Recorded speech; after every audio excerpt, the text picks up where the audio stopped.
Chapter 6. There was someone crying, there was. The next day, the rain poured down in torrents again, and when Mary looked out of her window, the moor was almost hidden by gray mist and cloud. There could be no going out today. "What do you do in your cottage when it rains like this?" she asked Martha. "Try to keep from under each other's feet mostly," Martha answered. There does seem a lot of us then. Mother's a good-tempered woman, but she gets fair moithered. The biggest ones go out in the cowshed and plays there. Dickon, he doesn't mind the wet. He goes out just the same as if the sun was shinin'. He says he sees things on rainy days as doesn't show when it's fair weather. He once found a little fox cub half drowned in its hole, and he brought it home in the bosom of his shirt to keep it warm.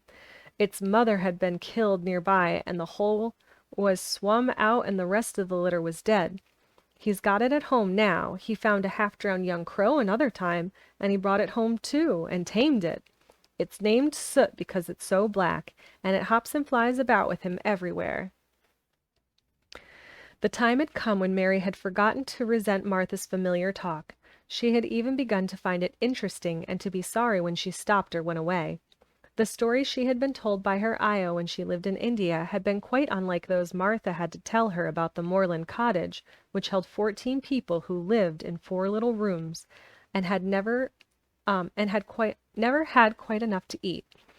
The children seemed to tumble about and amuse themselves like a litter of rough, good-natured collie puppies. Mary was most attracted by the mother and Dickon. When Martha told stories of what Mother said or did, they always sounded comfortable. "If I had a raven or a fox cub I could play with," said Mary, "but I have nothing." Martha looked perplexed. "Can thou knit?" she asked. "No," answered Mary. "Can thou sew?" "No." "Can thou read?" "Yes." "Then why doesn't thou read something, or learn a bit of spellin'? Thou'st old enough to be learning thy book a good bit now." "I haven't any books," said Mary. "Those I had were left in India." "That's a pity," said Martha. "If Mrs. Medlock let thee go in the library, there's thousands of books there." Mary did not ask where the library was, because she was suddenly inspired by a new idea. She made up her mind to go and find it herself. She was not troubled about Mrs. Medlock. Mrs. Medlock seemed always to be in her comfortable housekeeper's sitting room downstairs. In this queer place one scarcely ever saw anyone at all. In fact, there was no one to see but the servants, and when their master was away they lived a luxurious life below stairs, where there was a huge kitchen hung about with shining brass and pewter, a large servants' hall where there were 4 or 5 abundant meals eaten every day, and where a great deal of lively romping went on when Mrs. Medlock was out of the way. Mary's meals were served regularly, and Martha waited on her, but no one troubled themselves about her in the least. Mrs. Medlock came and looked at her every day or two, but no one inquired what she did or told her what to do. She supposed that perhaps this was the English way of treating children. In India she had always been attended by her ayah, who followed her about and waited on her, hand and foot. She had often been tired of her company. Now she was followed by nobody, and was learning to dress herself because Martha looked as though she thought it was silly and stupid when she wanted to have things handed to her and put on. "Hasn't thou got good sense?" she said once, when Mary had stood waiting for her to put on her gloves for her. "Our Susan Ann is twice as sharp as thee, and she's only 4 years old. Sometimes thou looks fair soft in the head."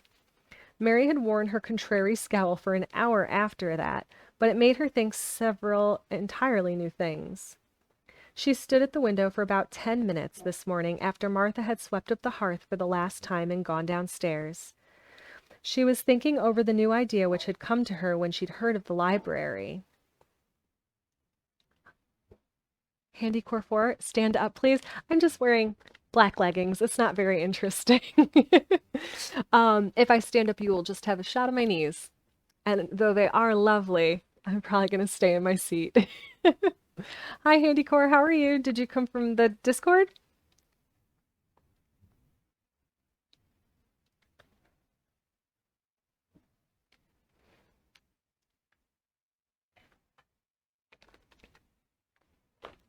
Yes, no, maybe? Oh, or from somewhere else. You're always welcome. We're reading The Secret Garden. I know, this is the first time I've done a stream not in a dress, because it was just one of those days. And If anyone's collecting bubbles and wants to see me looking hella casual, I will do a pajama stream. Oh, thank you, Handycore. Welcome, welcome. Thank you for the follow.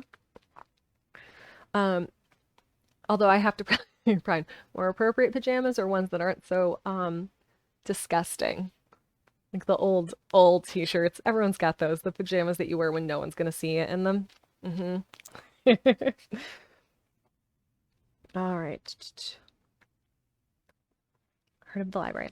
She did not care very much about the library itself because she had read very few books, but to hear of it brought back to her mind the 100 rooms with closed doors. She wondered if they were all really locked and what she would find if she could get into any of them. Were there 100 really? Why shouldn't she go and see how many doors she could count? It would be something to do on this morning when she could not go out.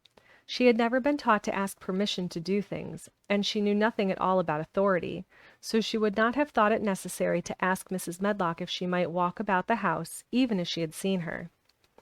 She opened the door of the room and went into the corridor, and then she began her wanderings.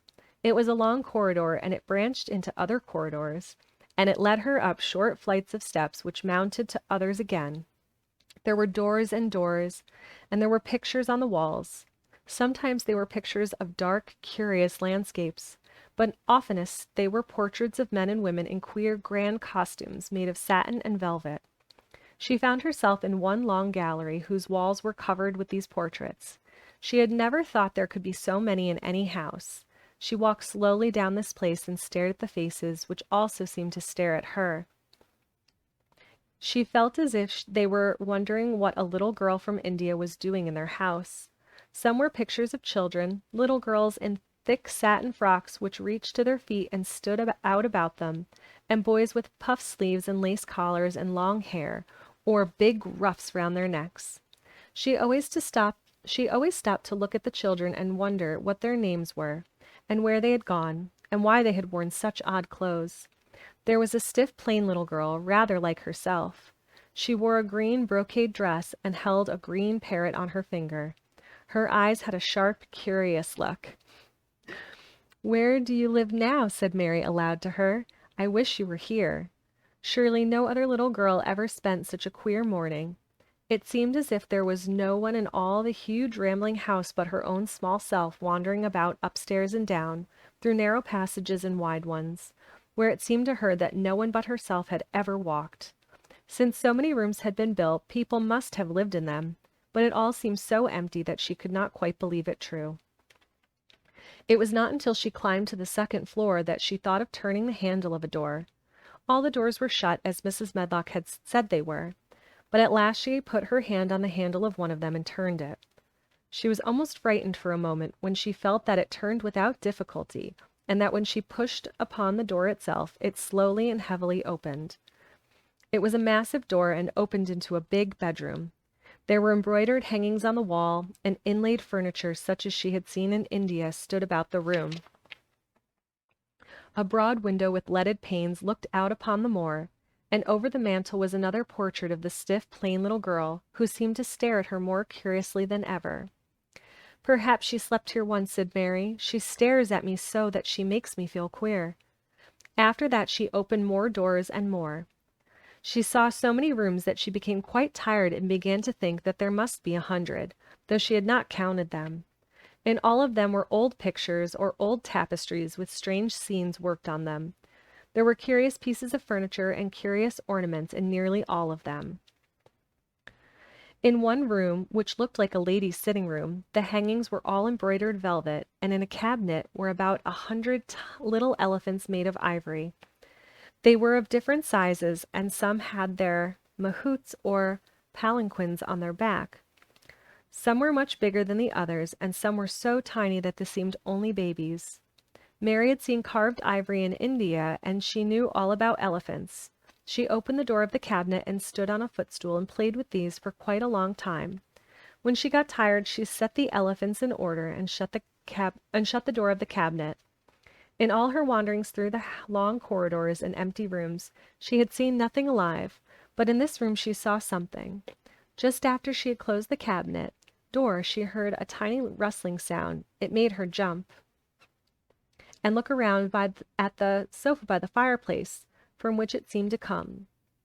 In the corner of the sofa there was a cushion, and in the velvet which covered it there was a hole, and out of the hole peeped a tiny head with a pair of frightened eyes in it. Oh, got another. Oops, was somebody trying to help me buy followers again? I feel very popular.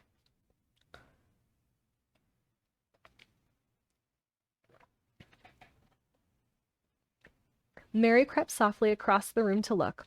The bright eyes belonged to a little gray mouse, and the mouse had eaten a hole into the cushion and made a comfortable nest there. 6 baby mice were cuddled up near her. If there was no one else alive in the 100 rooms, there were 7 mice who did not look lonely at all. If they wouldn't be so frightened, I would take them back with me, said Mary. She had wandered about long enough to feel too tired to wander any further, and she turned back.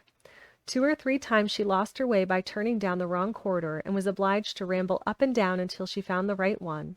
But at last she reached her own floor again, though she was some distance from her own room, and did not know exactly where she was. I believe I have taken a wrong turning again, she said, standing still at what seemed the end of a short passage with tapestry on the wall. I don't know which way to go. How still everything is. It was while she was standing here and just after she had said that this was it was while she was standing here and just after she had said this that the stillness was broken by a sound. It was another cry, but not quite like the one she'd heard last night. It was only a short one, a fretful, childish whine muffled by passing through walls. It's nearer than it was, said Mary, her heart beating rather faster. And it is crying. She had put her hand accidentally upon the tapestry near her, and then sprang back, feeling quite startled. The tapestry was the covering of a door which fell open and showed her that there was another part of the corridor behind it. And Mrs. Medlock was coming up it with her bunch of keys in her hand and a very cross look on her face.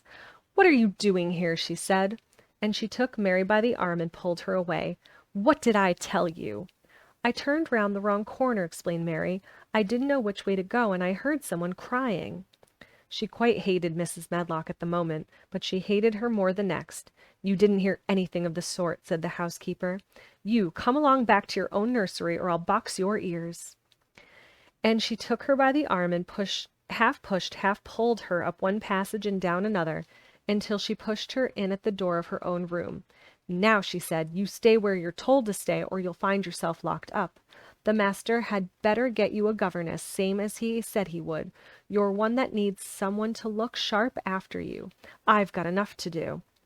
She went out of the room and slammed the door after her, and Mary went and sat on the hearth rug, pale with rage. She did not cry, but ground her teeth. There was someone crying. There was, she said to herself. She had heard it twice now, and sometime she would find out. She had found out a great deal this morning. She felt as if she had been on a long journey, and at any rate she had had something to amuse her all the time, and she had played with the ivory elephants, and had seen the gray mouse and its babies in their nest in the velvet cushion.